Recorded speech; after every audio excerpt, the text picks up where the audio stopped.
Jadi tugas kita kali ini yaitu mengidentifikasi permasalahan di instansi. Instansi kita pilih DJP aja kali ya. Kita kan sama-sama DJP. Ya. Terus untuk benchmarknya enaknya apa ya? Yang kayaknya yang relate sama kita yang paling dekat itu terkait pelayanannya bank sih. Ya, bank. Kalau aku usul mending Bank BRI aja. Oke, gas. Coba langsung ini buat Hanya yang kerangkaan. kita paling sering lihat betul. Aku Buat share screen orang-orang ya. Iya ya, share screen. Ntar. Oh, masih disable, masih disable. Udah. Oke.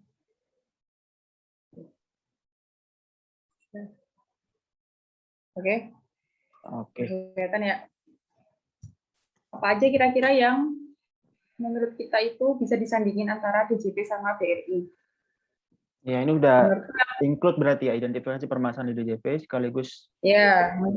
Oke. Nomor 1. Pelayanan nggak sih? Pelayanannya 5 Yang R sih, paling 5 R. Bener, 5 R-nya.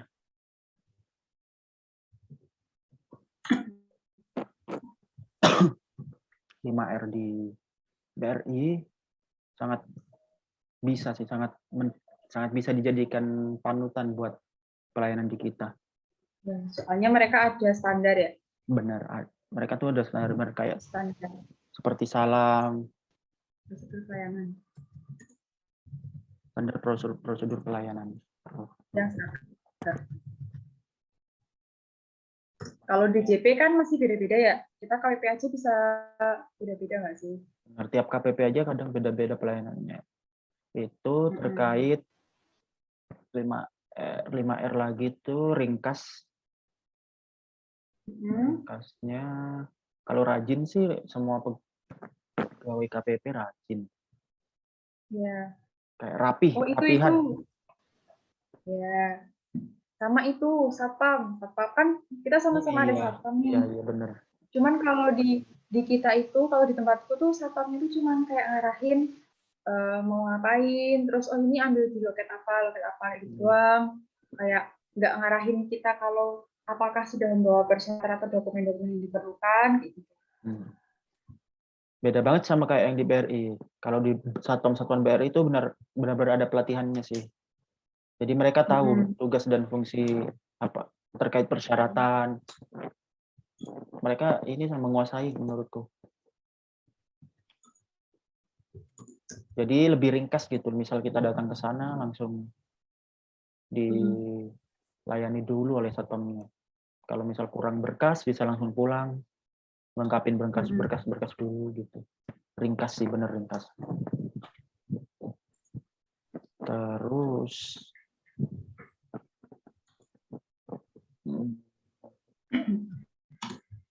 aspek ringkas ya. Iya, itu ringkas. Terus kalau permasalahan lain apa lagi?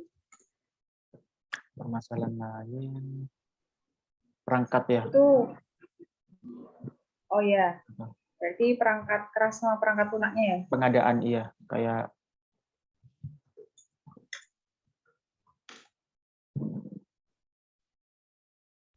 kalau di DJP, kalau di kantor sendiri sih sangat buruk ya. Device-nya sangat belum. device kurang memadai lah. Device kurang memadai. Ya, kurang memadai.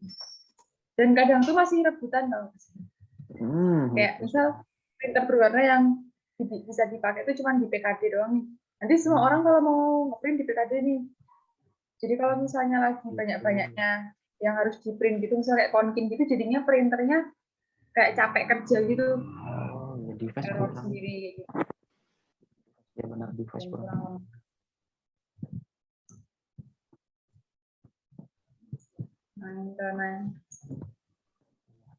Maintenance device-nya juga.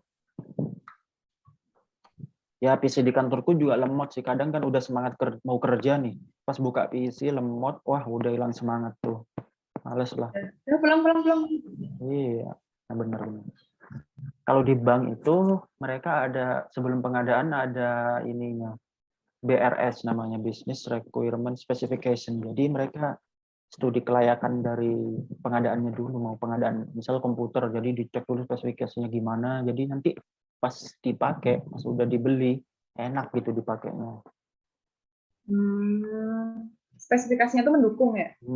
Speknya. Di pengadaannya. Pengadaan di bank, di bank itu ada namanya BRS. Sistem BRS. Business Requirement Specification.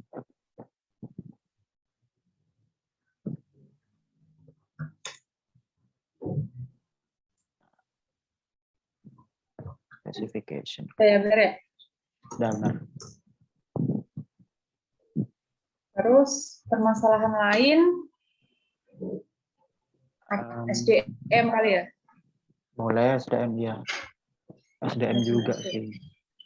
Sistem pengendalian manajemen SDM-nya.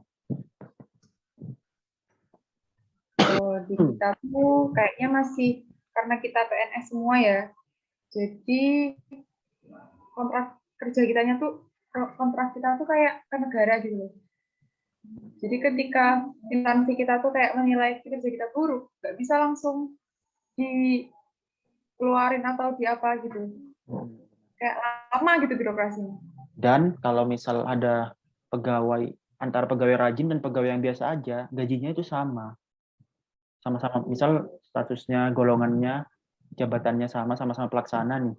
Cuma bedanya dia rajin dan satunya nggak rajin. Nah itu gajinya tetap sama. Itu kayak merasa ketidakadilan dalam diri yang rajin kan. Merasa nggak, kok gini sih dia nggak rajin tapi sama gitu dapatnya. Kurangnya penghargaan atas kerja. Kayak nggak ada bedanya gitu kan antara pegawai rajin atau enggak. Kurangnya apresiasi.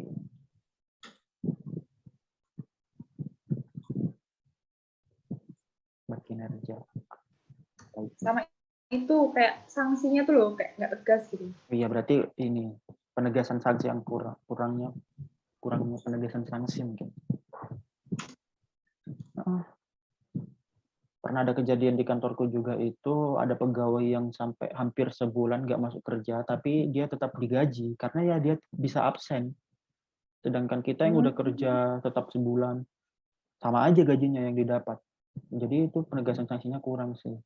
Masih dalam tahap ini peringatan verbal, nggak sampai ke SP yang sampai bisa dikeluarkan gitu, nggak kayak di perusahaan swasta atau BUMN. Pasti langsung dikeluarin kan kalau mereka.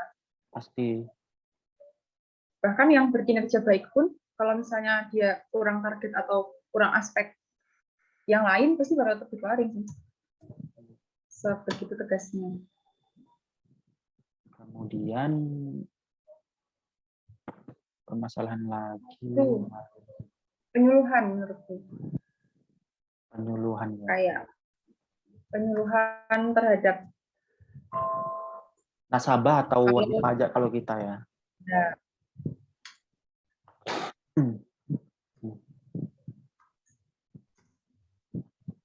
Kalau aku ya gimana? Aku kan tadi nyari-nyari juga kan tentang BRI gitu. Di buku profilnya tuh halaman pertama tuh kayak langsung gambar-gambar yang para petugas BRI itu kayak pasar-pasar ngasih tahu tentang penggunaan yang benar. Gesek, apa namanya ya itu sih. Benar, mereka juga lebih banyak dari kita. Penyuluhan di BRI itu masif sih sampai merata menurutku ya, sampai ada teras BRI di pasar gitu kan. Iya, kalau di kita kurang unit sih, kurang kantor unit. Biasanya pos pajak sih, tapi kurang. Itu pun kalau ada beberapa bulan, 1 bulan sekali kadang kan. Kurangnya penyuluhan secara. Iya, kalau BRI itu kayak udah ke dalam-dalam banget. Bahkan nggak ada orang yang nggak tahu BRI. Jadi tolak ukurnya itu sih kurangnya penyuluhan secara masif.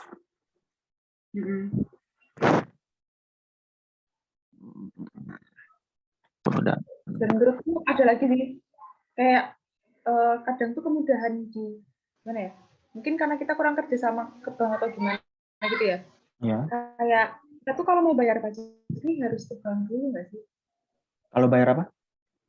Kalau bayar pajak kebanyakan orang tuh kayak perlu ke bank gitu loh buat ngasih billingnya gitu.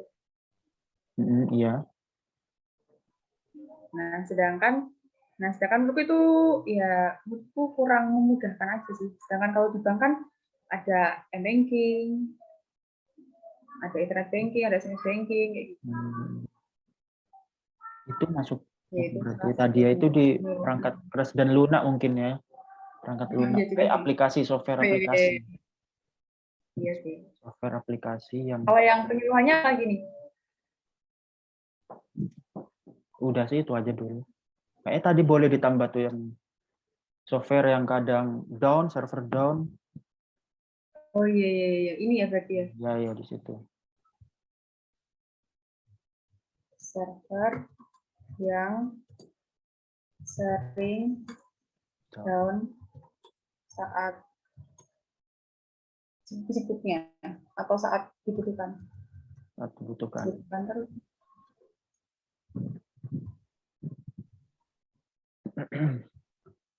Kalau di BRI memang kadang ada problem terhadap software atau aplikasinya, tapi mereka cepat penanganannya gitu kan. Kayak cuma sebentar doang. Kalau kita kan kadang nyuruh wajib pajak tuh pulang dulu terus balik lagi besok. Baru besoknya. Kalau ini Brimo lah contohnya. Contohnya Brimo lah, gangguan bentar nanti beberapa jam udah bisa gitu. Jadi bagus tuh. Tulis aja nanti. Tulis aja di situ. Kalau di BRI sebagai tolak ukurnya udah bagus permasalahan maintenance software aplikasi gitu. Maintenance software atau aplikasinya bagus.